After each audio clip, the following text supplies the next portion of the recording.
Yo, so Jinhsi will be releasing in less than 2 weeks, so let's go ahead and pre-farm out this character so that we can have her ready to go on day 1, rather than having a brand new character and not even being able to use her because we didn't plan ahead. So let's go ahead and get into this. Alright, so the most abundant item that you will be needing in order to ascend the character, as well as the skill and abilities, are these Howler Cores. And you're going to need this LF Howler Core here. You're going to need 4 of those. You're going to need 12 of the MF Howler Core.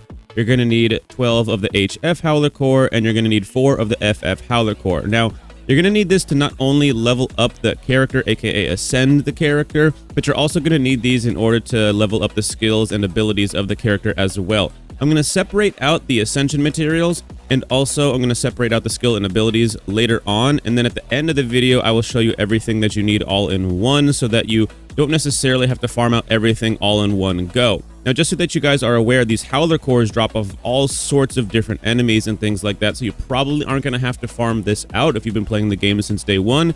As you can see here, I got so many of these things that I filled up this entire slot to full 999, and they ended up giving me an entire another slot. So this is one of those items that you need a lot of, but you're probably not going to have to farm unless you're brand new to the game. Now, the next item that you will need is the Elegy Tacit Core. This is a boss drop item, and you need 46 of these to fully level up the character. However, many of you are probably not going to be max level when she ends up coming out. If you're trying to get to level 70, you'll need 18 of these. And if you're trying to get to level 80, you'll need 30 of these in order to get to 80. These drop off the Morning Eye Drop Resonator breakthrough item. Let's go ahead and show you that. Hopefully I was saying that name right. I believe it's called the Morning Eye.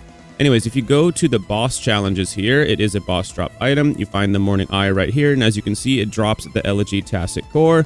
And you can just, click on proceed, and it will take you directly to this enemy, and you can track it and just go to the nearest resonator, and you can go ahead straight to it. Now, the next item you're going to need are these Gloom Slows. They're these blue glowing bugs that you can find in the open world.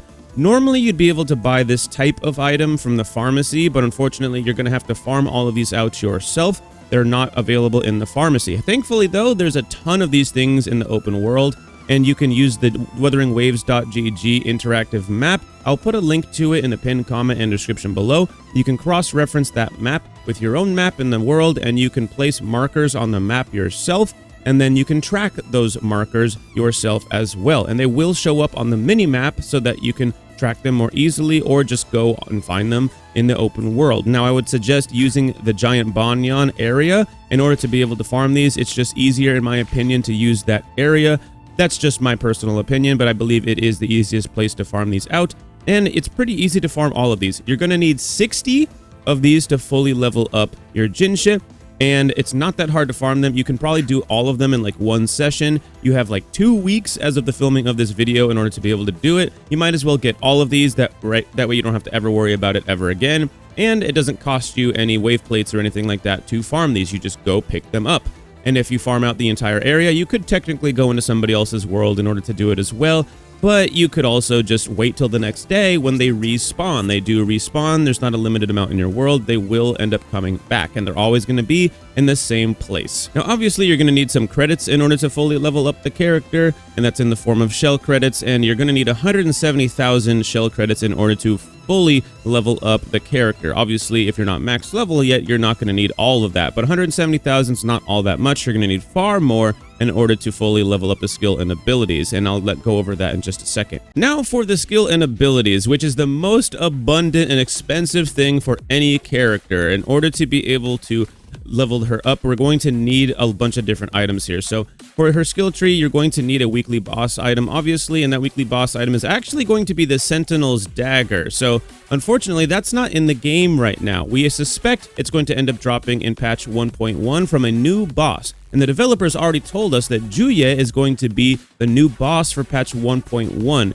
the new major boss. We might get other smaller bosses, but as far as we know, we're going to definitely be getting Juye, so we suspect that's going to be the weekly boss item for Jinhsi. That makes a lot of sense in a lot of our eyes. So just so you guys are aware, you're also going to need more Howler Cores and Waveform Residue. So let's go ahead and take a look at what you're going to need for that. Let's go to the backpack so you get a visual representation of what you'll need.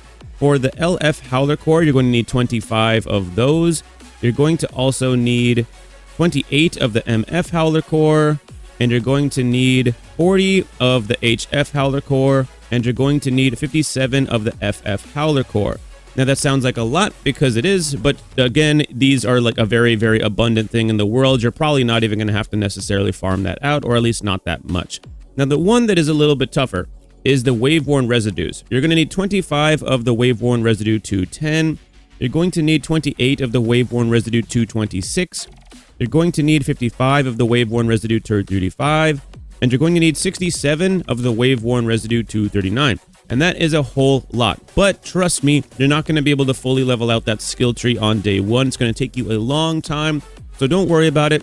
Take your time with it and level this up as you go. Now, you're also going to need shell credits in order to do this. And this is, again, the most expensive thing on any character. And you're going to need 2.3 million credits in order to be able to fully level her up. So that is a lot, obviously, but again, you probably have a ton of credits and you're not going to be able to fully level up her skill tree anyway. The thing to worry about the most are these Wave-Worn Residue 239. So go into the forgery and definitely get started on farming those out. So you can do that by just going here to the forgery challenge, going right here to this particular forgery challenge right here, and you can farm these bad boys out. Obviously, the higher level you are, the higher your UL level, the higher your Ascension phase, the better your drops will be. So definitely consider doing that if you can, waiting till those later moments in order to properly farm them out so you can get some better drops. Now, Jinhsi is going to be a damage dealer, otherwise known as a DPS character, using a broadsword, believe it or not. So you're going to want to potentially farm out either this Spectro set, because she's going to be dealing Spectro damage, or you could also farm out the Lingering Tunes set. Now with the Lingering Tunes set, this is actually a very solid option to build in the early game, because this set can basically be used on any damage dealing character. Any DPS character could utilize this in the stages right now, because every single one of the characters would be scaling off of attack. So this is a very, very solid choice to be able to build, because you can just make a really good solid Lingering Tunes set and you can throw it around onto different characters. And in the Tower of Adversity, you could even go into different domains, and then after you complete certain domains with those characters, you can leave the Tower of Adversity and then switch this Lingering Tunes relic set, or sorry, Echo set, onto a different character. So you can basically swap around a Lingering Tunes set around a whole bunch of different characters, and it's essentially a really, really good universal early game set. Now, obviously, the Spectro damage set will be better on her overall down the line. This is the goal that I think most people should be shooting for eventually, but don't feel bad about using the Lingering Tunes set. It's really not that much less behind the Spectro damage set, so definitely consider the Lingering Tunes set if you have it, or if you're willing to go that route. It's a very solid choice to save resources in the early stages.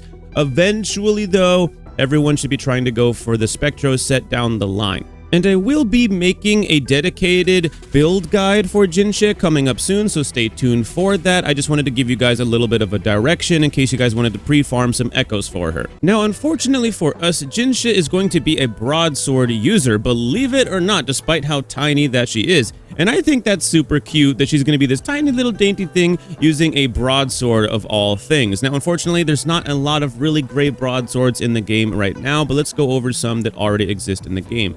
You could use Jian's weapon if you happen to have it. It is a very solid choice. It gives you a very solid flat attack stat. This isn't fully leveled because I'm not max level yet. I'm level 70 with this. But it also gives you a very, very solid crit damage stat. So you basically build for some crit rate with your echoes and let this thing pop off with a ton of crit damage. Definitely a very solid choice. As far as 4 stars are concerned, the Helios Cleaver is a decent choice as well. This gives you flat attack and attack percent, and it also gives you within 12 seconds after Resonance skill is cast. It increases the attack by 3% every 2 seconds, stacking up to 4 times. This effect can be triggered 1 time every 12 seconds. When the number of stacks reaches 4, all stacks will be reset within 6 seconds.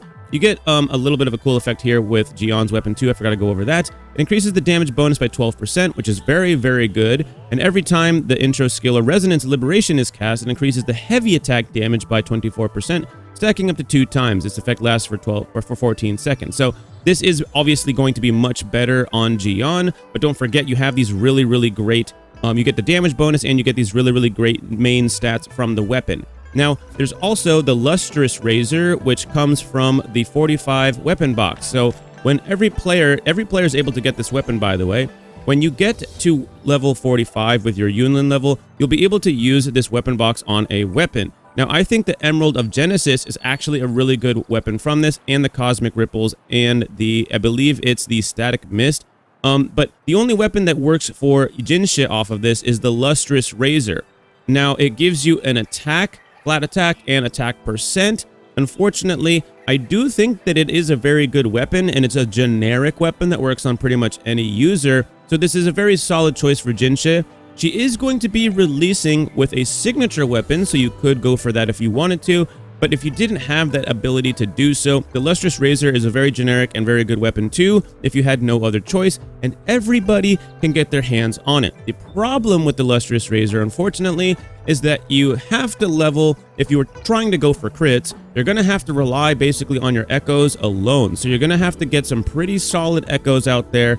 You're going to have to farm pretty hard for some good crit value on your echoes. Now, her signature weapon is correct, okay? It's going to have 587 flat attack, which is huge at level 90. And be aware, this is pre-release information, so you never know if something might change before actual release, but this is likely going to end up being the case. It's going to have 24.3% crit rate, which is huge for being able to build a character. Having some crit rate on the character is absolutely amazing and makes it building a lot easier. So you're also going to gain, with her passive effect on the sword, you're going to gain 24% additional damage bonus for all attributes, and the wielder is bestowed with Divine Blessing and gains 1 stack of Blessing of Ages for each basic attack strike for up to 4 stacks, which is removed when the wielder leaves the field. At 4 stacks of Blessing of Ages or more, the wielder consumes all stacks of Blessing of Ages when the casting the Resonance skill, with its damage increased by 96% for 2.5 seconds. This can be triggered 1 time